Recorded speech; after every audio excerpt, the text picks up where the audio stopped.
One of the early things is when I was first starting to do hypnotherapy, one of my main target audiences at that time was actually children.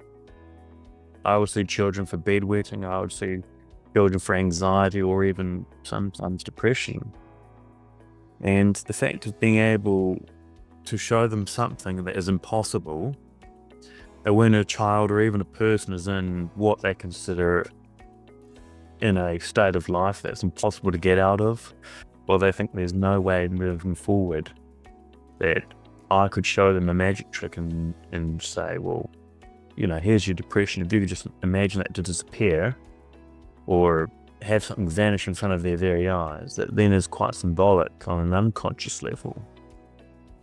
And it's the same thing when I would see children for bedwetting. They would be expecting a wrinkly old man with appalling features and a white lab coat to do the hypnosis. So next minute, he's that magician.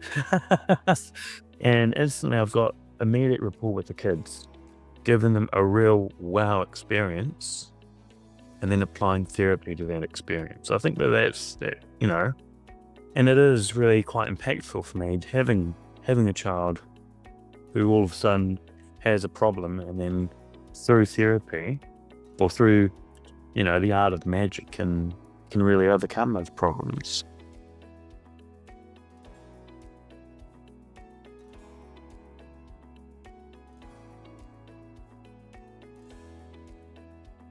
Today we welcome Stefan Sageman, who has an incredible story, one of resilience, mindset, and the power of what love can heal.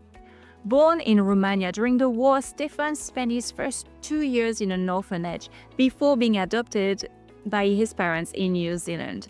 And those early years left their marks, challenges with ADHD, autism, and Asperger's.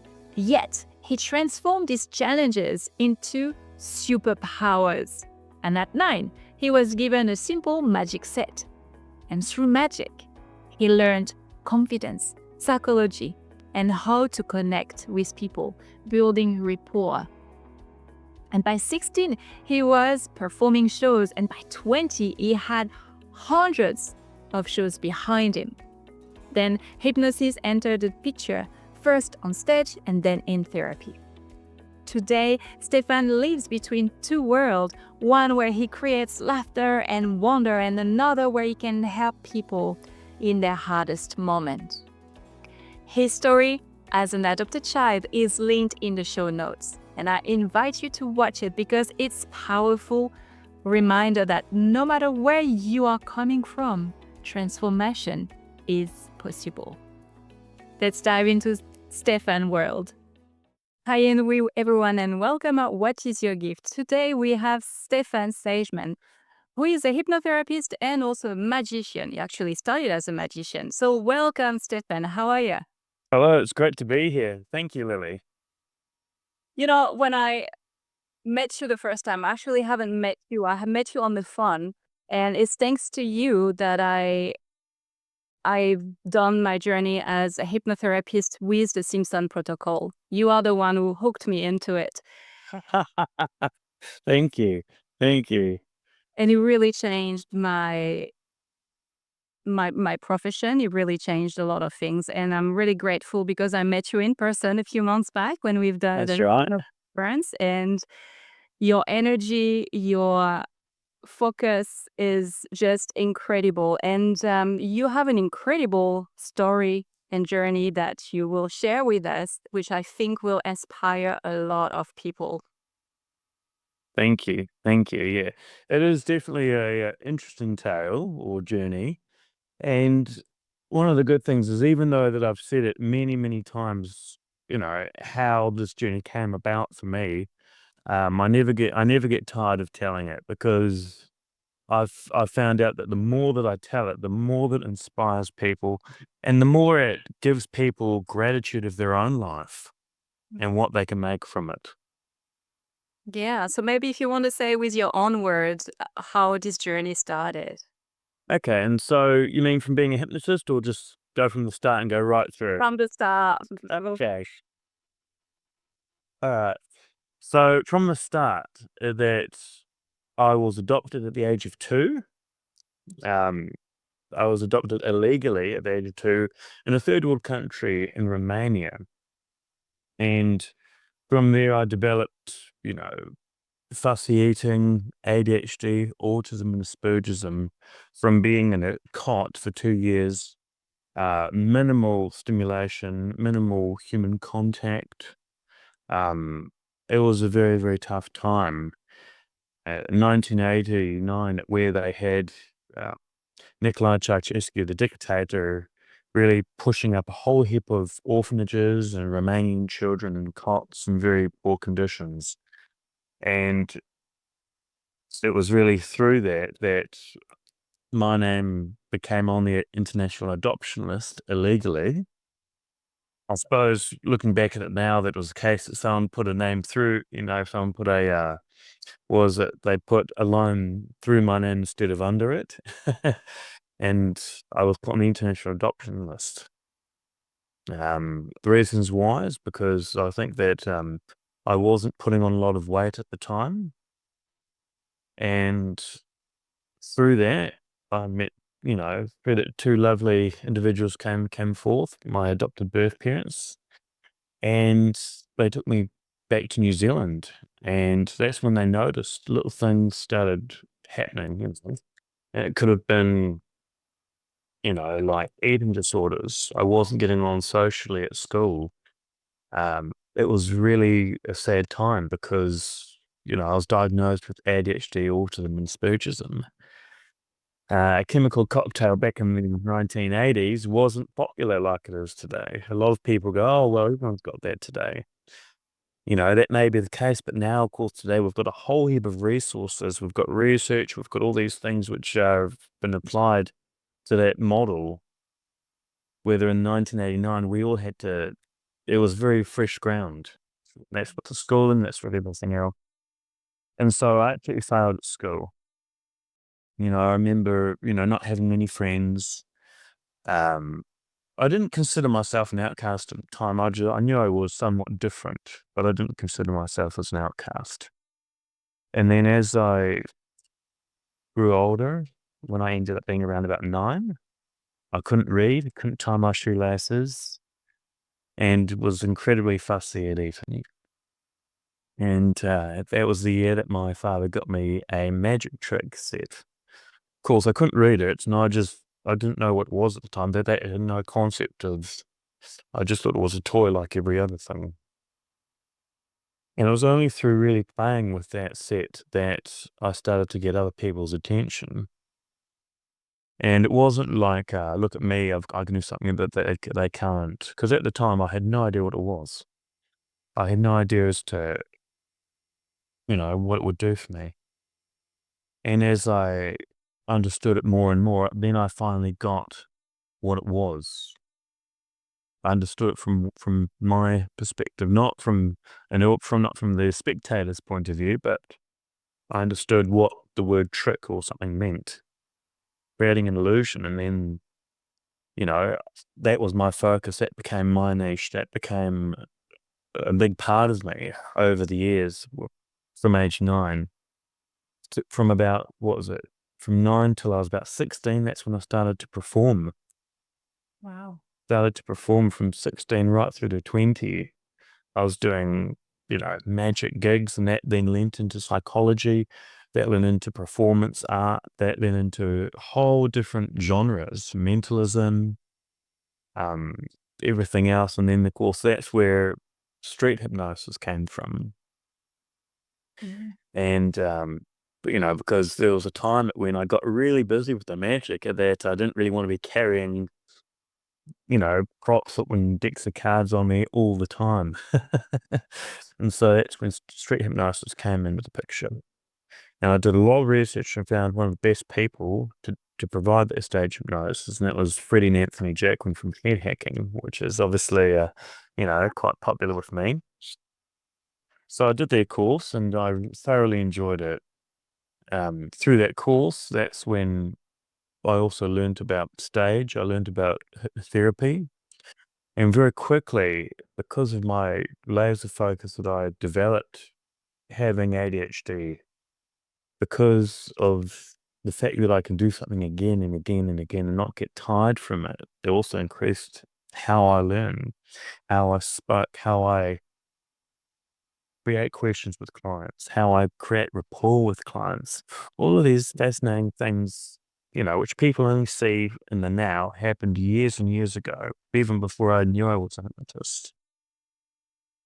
And through therapy, that's where that I was able to create my full time practice. I'd like to take a small moment of your time to offer you something that can really help you further and give you a chance to start making a real and tangible change in your life. I've created a new money blueprint, a program that helps you release old money beliefs and step into a healthier relationship with abundance. It's simple with practical exercises you can do anytime, and it's powerful with hypnosis recording that I have created using NLP, AD sound, ancient wisdom, and also Simpson protocol. You can use it while you are walking, during quiet time, or even as you fall asleep. Each time, you will be dissolving old patterns and opening new possibilities. So if you're ready to shift your mindset around money, the link is waiting in the show notes. And now, let's go back to our interview. So really what you're saying is like when you started your journey is really at 9 with magic and learning to do magic tricks. What are you able to put into words what you were feeling before and what it brought you within you to become magician and to perform tricks to others? Well, so I suppose what it brought in me, when people go to school, they go to school to learn. Um, a lot of people, when they're young, they go to school and they don't really want to learn. It's really a set basis of a 9 a.m. till 3 o'clock. After that, then it's just fun. With me, when I found out what magic can do for me, but also what it can do for other people, that's when I became fully immersed in that field of being able to provide a form of entertainment, being able to really wow myself and other people. Not of, here's something that you can do, here's something that I can do that you can't, but here's something that is really interesting to share. And I think that's what it was, is that seeing people at the opposite times in their lives, like seeing them when they're happy or celebrations, from doing magic shows, but then seeing people when they're in chronic fatigue or pain, or when they really need help from hypnotherapy. And somehow both of those elements work really well together. And I think it's really because of that. That's why, in a way, I have been very successful, because I've been able to be very unique. Everyone probably from the conferences know me. I've got a very distinct personality and process. How I talk to people, you know, um, how I do talks, lectures, all that sort of thing. Yeah. So, absolutely. Magic's really was the brand point that started it all. Mm. And how do you think magic tricks can help others? Well, one of the early things is when I was first starting to do hypnotherapy, um, one of my main target audiences at that time was actually children.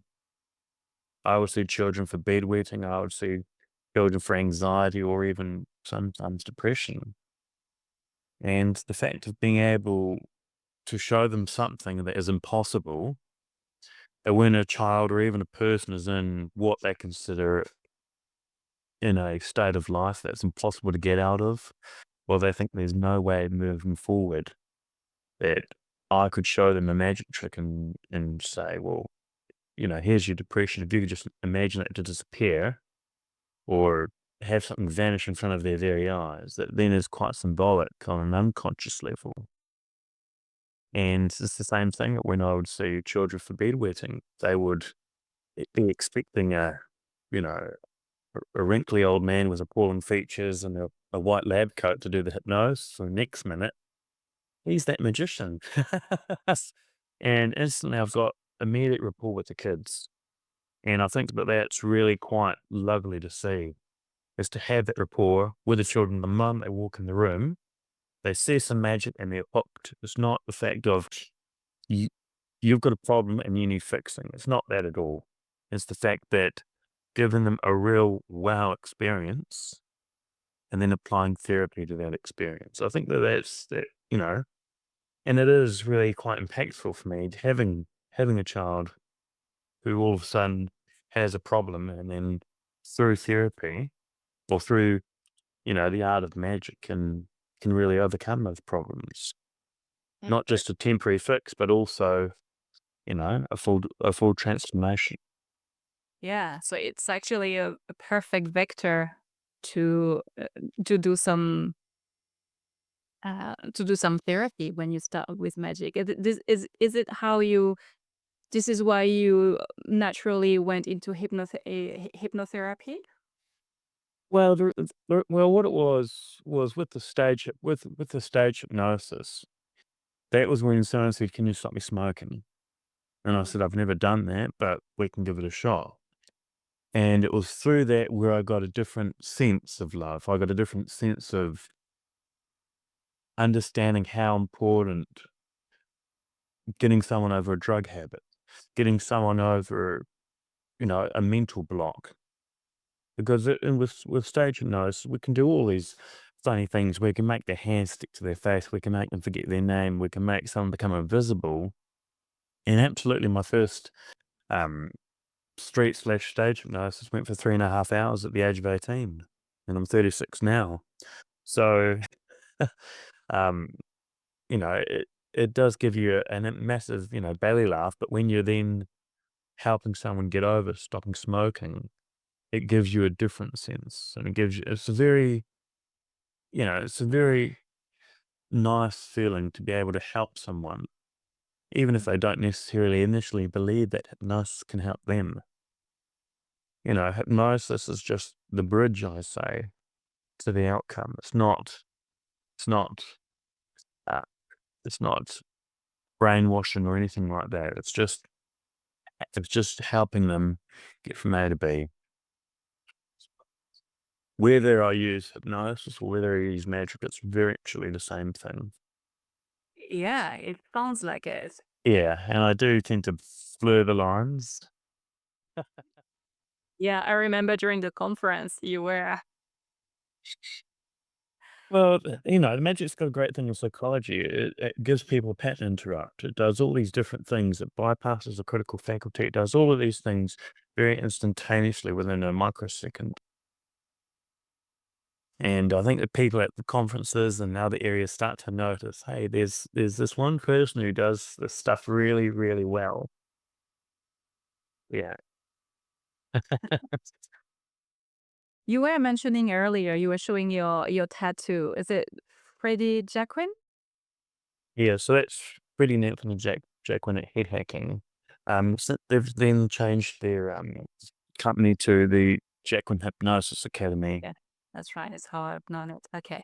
And how did that impact your life? Because it seems to be like very impactful for you, obviously, if you have a tattoo. Well, at that time, I thought hypnosis was fake. There was a time, believe it or not, when I thought that hypnosis wasn't real. I thought it was fake. I thought it was staged. I thought it was planted. And as I as I got into finding out how people can create a belief that their jaw is stuck together, if we can you know, have a very solid person think that their name is Sally, or, an elderly gentleman think that their name is Nancy or something like that, we're creating something from nothing. A lot of people have negative beliefs about themselves or blockages. And I think that it is a fabulous idea to actually promote that way of working. even if it is purely just thinking. What do you And mean? so what I mean by that is that the fact that we can do street hypnosis and create these outcomes incredibly quickly, it's another reason as to why they've been as successful, because I've taken that model of hypnosis and applied that to therapy and been able to achieve great outcomes quite quickly. And, people believe in things they've never seen before.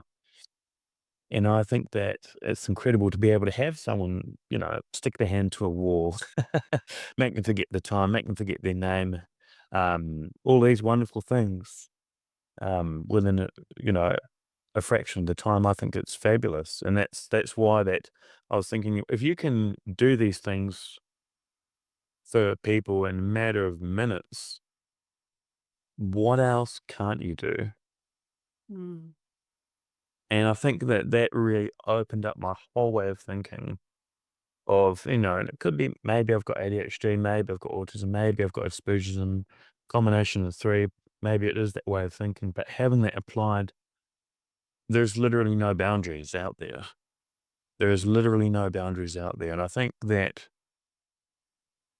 it's because of that success, it's because of those foundations that I'm able to really apply the very best and, repeat it a million times and not get tired, not get fatigued, not have all these questions running in my head saying, why am I doing this? It really is a love and a passion. And, the enthusiasm for what I love. And I think that's one of the reasons as to why I'll be doing this for a very long time. What you're saying makes me think that actually I guess, a reassure when we give a diagnosis, when we say like, you are this person, you are in this box. But in what you are saying, it seems that there is hope for actually not being this diagnosis, like going beyond. Because if you can make someone believe that they can put their hands through a wall, I mean, we can, as you say, transform completely our lives. Absolutely. Absolutely. And it's purely about creating that belief for that person. And, at that time of, when I was diagnosed at age 5, I had no idea what those were, what those uh, conditions were. And so that's why I then said, okay, well, I can either see this as a negative and be in that box that where I'm going to do nothing with my life, or I could take that and see it as a superpower and Mhm. apply it to where I want to go, apply it to what I want to do. And I've seen other people with autism, ADHD, and through hypnosis, I've been able to actually send that message in a very profound way that impacts them. So it's not me giving a suggestion per se. It's not me saying, hey, you've got this, you're going to do great. It's me saying, this is actually a tool. Use it. Use it the best way for you. And, it's the same thing with the Simpson protocol. What we do is that we identify what are their tools. We can suggest what we've got, but we need to utilize their tools because they know how to utilize their tools. And if not, they know at least what those tools are to be utilized. Mm. I really love the idea of it's the superpower. Like a challenge is power. What would be the superpower that it brought you, those challenges? The challenges of having ADHD, autism, Aspergerism. Hmm. The superpower that it gave me is really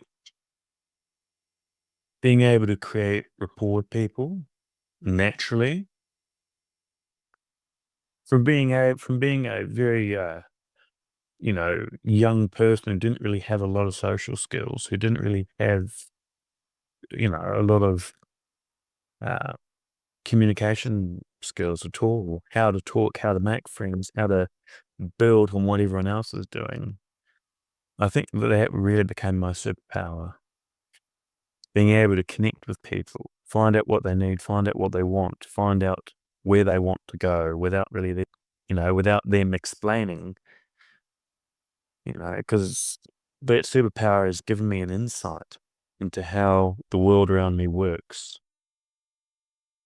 It's nearly like being able to see through the noise that in the society we all have. Because when we communicate, often we're communicating about everything and nothing. But then I guess it's like being able to go through all this noise and actually see through the person in more in depth, isn't it?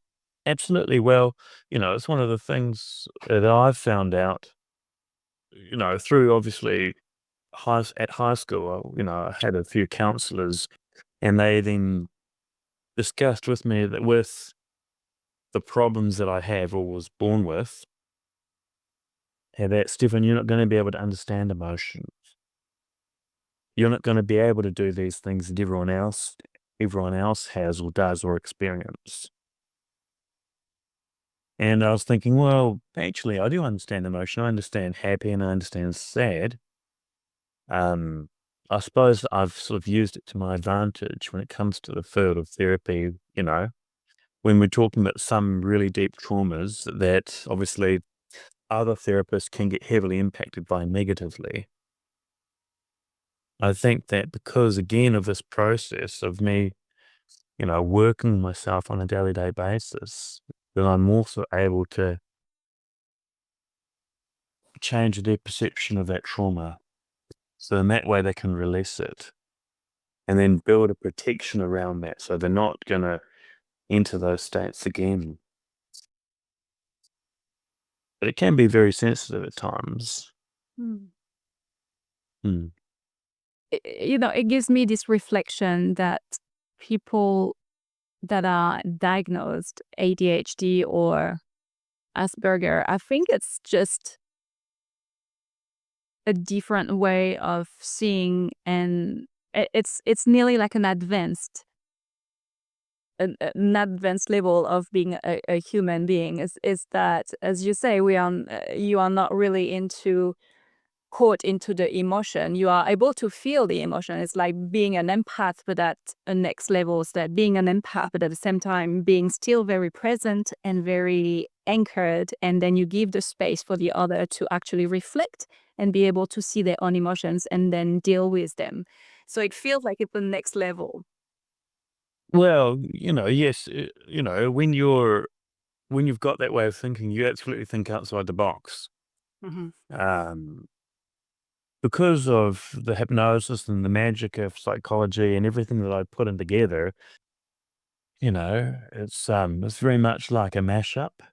But when I say outside thinking, that I'm looking I'm looking at your shoulders when you breathe. I'm looking at, your mannerisms. I'm looking, your gestures. You see, that's an unconscious nod. You see all of these little things that that happening really on a micro level that I'm able to pick up, and I've been able to do so quite easily. And I think that that's something else is that, because a lot of people that do have ADHD are incredibly impulsive. And so through the connections with hypnosis, you're able, well, for me, I'm able to listen. I'm able to have empathy. I'm able to adapt. I'm able to put myself in their shoes. I'm able to do all those sorts of things in a very unique way. Mm. I think the cocktail that you have between being a magician and hypnotherapist is quite a good balance, because I guess when you are when we are therapists, it can be quite heavy sometimes, and but you have this ability to actually do something more fun and bring fun in life.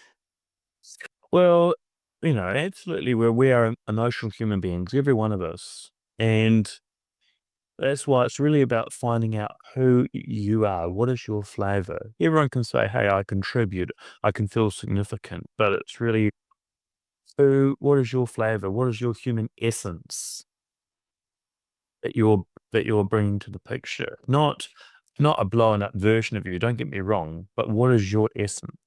You know, what is the vibration that you bring to yourself, to your world, to the environment around you, or even just such a simple thing as your clients.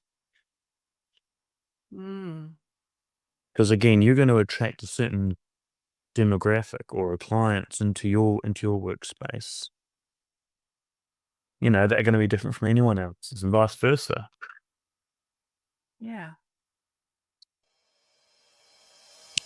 I'd like to take just a small moment of your time to share something that could make a real difference if you've been questioning your career or life direction.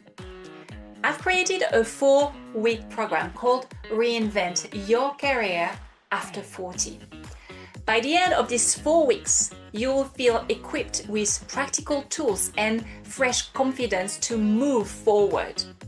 You'll learn powerful active breathing techniques and mindset exercises to bring back balance to your nervous system.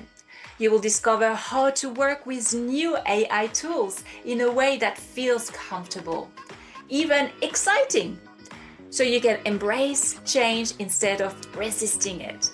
You'll also experience deep hypnosis sessions designed to release old fears and opening new possibilities. And you won't be doing it alone. You will feel supported within a safe community of people on the same journey. This program is about more than changing jobs. It's about reinventing yourself with clarity, confidence, and resilience. You will find the link in the show notes. And now let's go back to our interview. So as you were saying at the beginning, there are more and more people that are now diagnosed with, to be on the spectrum, and there are, so many levels. And I really do believe right now we are in a very important period where we sort of need to reinvent ourselves to become, because of AI, because of lots of things happening. So my question here is, what would you say to someone who maybe has a diagnosis and they are actually closed into this box and they are scared? It's like, I will never be able to do something. What would you tell them so they can actually start and enjoy their lives? Break free. And so one of the biggest things, especially with diagnosis, I suppose, with these days, with the medical establishments and how they actually diagnose people, is that a lot of people are self-diagnosing themselves based on symptoms. If they're regularly tired all the time or fatigued, then they're going to Google those symptoms and then find out that they're depressed, and then they're going to then stamp that label on themselves. That's why I always recommend actually going and getting clinically diagnosed, so at least that way that Okay. Yeah. everyone can think that they've got problems in one way or another, and absolutely, that's life. Everyone's got problems. Everyone's got problems one way or another. But I suppose that if you have been diagnosed clinically and you're wanting to break free or you're wanting to get out of that box, doctors and a lot of people, they have a research base of 200 years in a medical section of what a diagnosis is, what the outcome of that is, what expectancy of that is. Now, that is one way of looking at it. But a doctor, doesn't matter how experienced they are, doesn't matter how good they are at what they're doing, they can't exactly tell you how you feel. They can't exactly tell you, hey, even though with all this vast experience, you're feeling this, you're feeling that, you're experiencing this at those times, and you're experiencing that. They can't do that. And that's one of the things that I found out, that when you have those negative times, or when you have those thoughts of, oh, okay, I've got this for the rest of my life, flip it. Say, right, what does it do? How can I use this for what I want it to do? How can I apply this in my life or my occupation, even my hobbies, side hustle, all of these different things they attribute to that diagnosis? For example, it could be having, tunnel vision. Something that some people would see as, boring, or, having tunnel focus, you're able to do the work very quickly. You're able to do the work in such a unique way because you don't feel that fatigue. And that is what enables you to get ahead faster. But it's not necessarily a negative thing. It's the same thing, having that repetition, being able to do it again and again and again, not feel tired, or that it's a chore, or that it's boring. And it's really about finding out the positive in those properties of having that diagnosis. Find out the strengths instead of the weaknesses, because you only get told the weaknesses, you don't get told the strengths.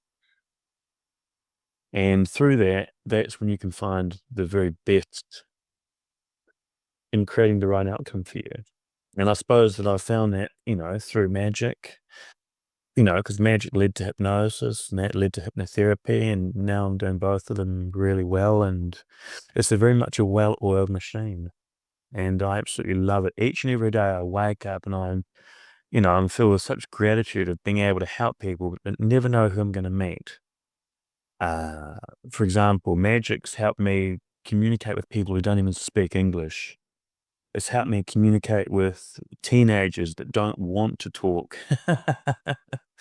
Right. You know, That's well, again, I show them a magic trick, and then all of a sudden, they don't know how to process it because it's not something they see every day. yeah. So instantly, you've got a massive pattern interrupt right there, which breaks their own way of thinking. And then, of course, their unconscious mind takes over and they have to talk. And then all of a sudden, their mum goes, "Wow, I thought you were mute." I thought, "Wow, Stefan, Stacey's talking." It's quite amazing to actually to see that, to see the mother go, you know, all I do is I cook her meals, and she nods or she leaves it on the plate, and that's it. She doesn't talk to us about her school day. She doesn't talk to us about her hobbies. Nothing. You actually got to just speak sentences, Stefan. So it's really nice to be able to have that process or system that works for me. So how is your schedule, your week? Like, how is this balance between magic and hidden and therapy? In what way? When you say balance? So do you still do magic tricks and shows and things like this? And or Absolutely, absolutely. So usually you know, on weekdays from 9 till 5, I'm doing therapy. Any other time, well, virtually every other time, I'm doing magic. wow. When do you Yeah, I don't. Well, and that's one of the great things about having ADHD, about having autism. You don't people see that don't you get fatigued, and the thing is, when you do something you love, it's not fatigue, it is rest. And when you're there bored and you've got nothing to do, that's to someone who's got ADHD, can't be done. yeah. But of course, then you've got to put yourself into a state of trance or even change the state, and then you can be calm. Of course, dealing with clients, that's the optimal way. Or just before a show, it's all about conditioning, neuroassociative conditioning. But people can Google that and find out a bit more about that later. Love that. Okay. So wow, you're doing Monday to Friday, 9 to 5. Well, actually, the hypnotherapy clinic's open from Monday to Saturday. I still do Sundays, so it is virtually every day. If people want to work at 3 o'clock in the morning, I can do that online. If people want to come in at 6 o'clock in the morning, they can. Like, the clinic is virtually open at any time people request it. Wow, that is Could be a 9:30 at night. Yeah. It's about having that adaptability for the clients. And, once you've been doing it for, 10 or 12 years, you get to know very quickly the people that you're dealing with, whether they're there for the right reasons or whether they're not. mm, And what kind of magic shows do you do? And so for magic shows, I do kid shows, I do adult shows, I do mix of magic and hypnosis shows. I do quite a wide range. Have you ever thought of doing the tour in New Zealand? Ah. I have. There's been talks of me doing more lectures, um, more workshops, especially in Auckland and New Zealand. And there will be a workshop coming soon, probably within the next year, for our hypnosis students. Um, but with regards to magic and doing a tour, I do get quite busy as it is. But there is always considerations and changes, and that's one of the great things about having autism and Aspergerism, having those rituals to improve. A lot of people, I think that they're satisfied with the process and they just keep doing that process, and then they get comfortable. They get into that comfortable lazy state.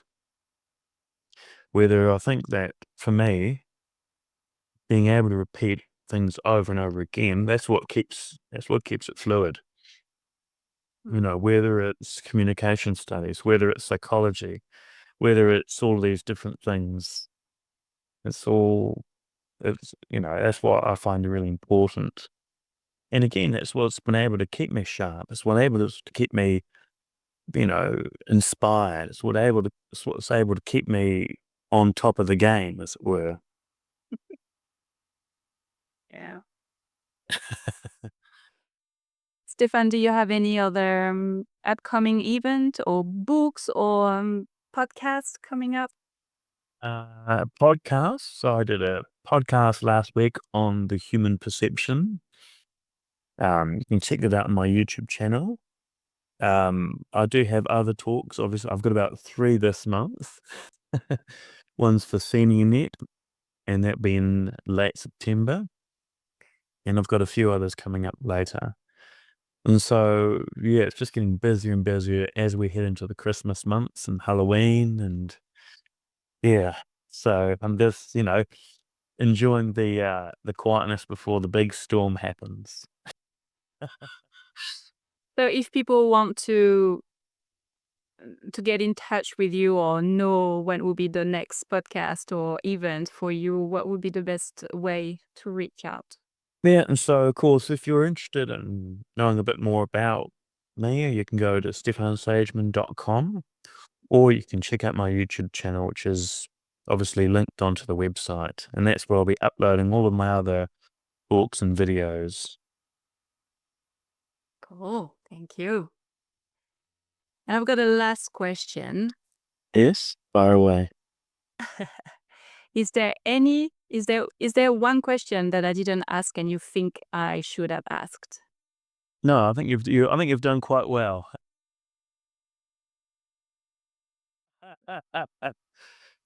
Yeah. Okay.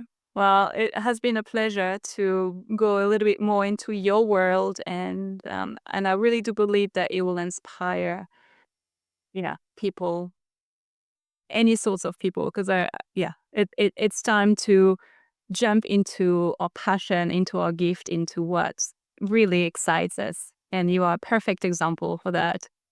You're working day and night.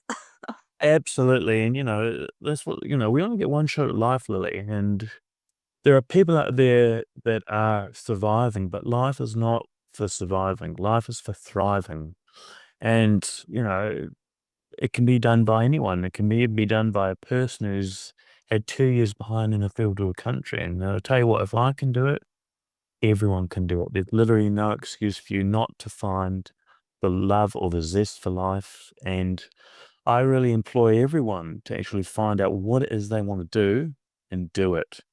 Make it work.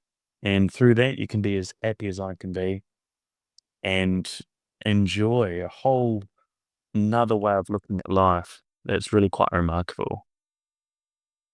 This is the perfect note to finish this interview. Thank you so much, Stefan, for being here this morning. It was a pleasure. Thank you so much, Lily. Bye. Bye-bye.